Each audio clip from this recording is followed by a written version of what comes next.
up any other time about anything else. But when it's such a serious issue, and he could really make a huge impact on it with a few words, his silence speaks volumes. Shannon, does he have a point? Yeah, I've been saying this. You have. Absolutely.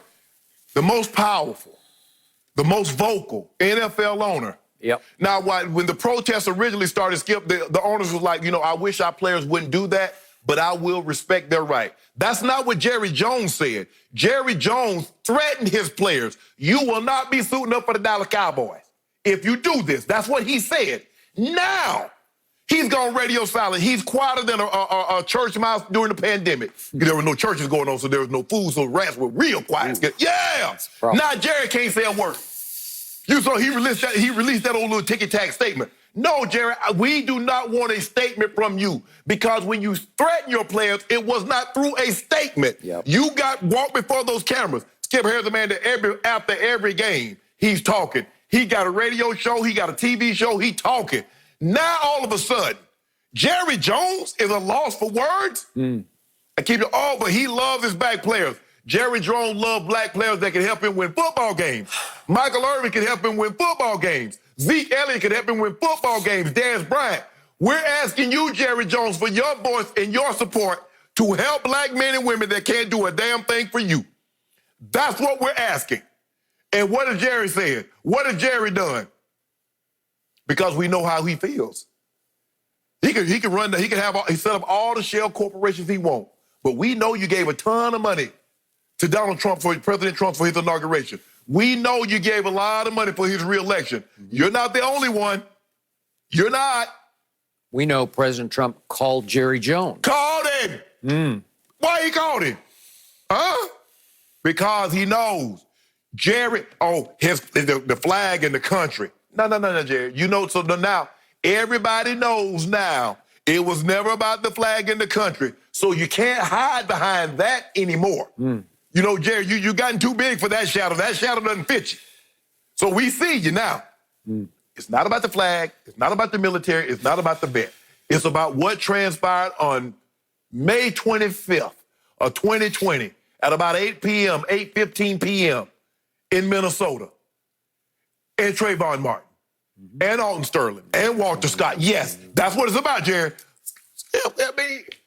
Remember, we said, Skip, it's going to take powerful, influential white men, Jerry Jones happens to be, to say, no, this is not right. This is wrong. We need wholesale. Unless he don't see it, unless he don't think anything is wrong with the system. So what you saying, Jerry?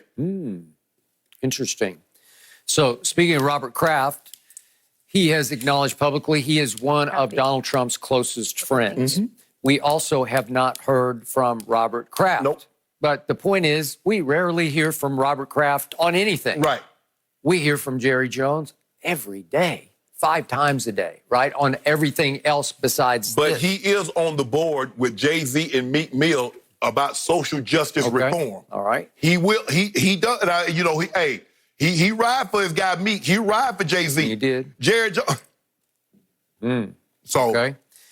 So here's my 2 cents on Jerry Jones. Spent hundreds of hours around him for 3 books I wrote on the Dallas Cowboys. And if you think I'm a hard-headed Mr. Sharp, this is as stubbornly proud a human being as I have ever encountered. I remind everybody that Jerry Jones, after Jimmy Johnson won him back-to-back Super Bowls, got sick and tired of getting shamed and ridiculed by Jimmy in front of front office staffers and assistant coaches. And at the league owners meeting following the second Super Bowl, he said, you know what? I've had enough. You're out. Barry Switzer, you're in. Come on down. Right. What? You fired a coach who just won back-to-back Super Bowls over personal differences? Yep. What are you going to do about it? That's Jerry Jones, okay? So that's the guy you're dealing with right now. I don't know what's in his heart. I don't know what's in his mind right now. I will say this. I told you the other day, not once did I ever hear any player, any black player, anybody around Jerry accuse him of being racist. Right. Not one time in all those hours I spent around him, many just off the cuff talking, did one phrase come out of his mouth that made me sit back and think, ooh, that sounded a little racist. Not one time. So I'm not going there, but I am saying for some reason he is dug in on this one like, Sorry. I'll be damned if I'm going to do what you say I should do. The world right now just needs people in power to acknowledge, just recognize us, Right. recognize the issue at hand, Right. at least say, I got it, I see it. But that right? means I might have to concede some of that power. You might, yep. I mean, I kind of like the position I'm in. Why would I want to give up any of that? Why would I want to be not in the majority? That's the benefit, Skip. And that's the thing that we want Jerry to understand. Jerry, you have to understand, Jerry. How about this? Your voice, your influence, your connects,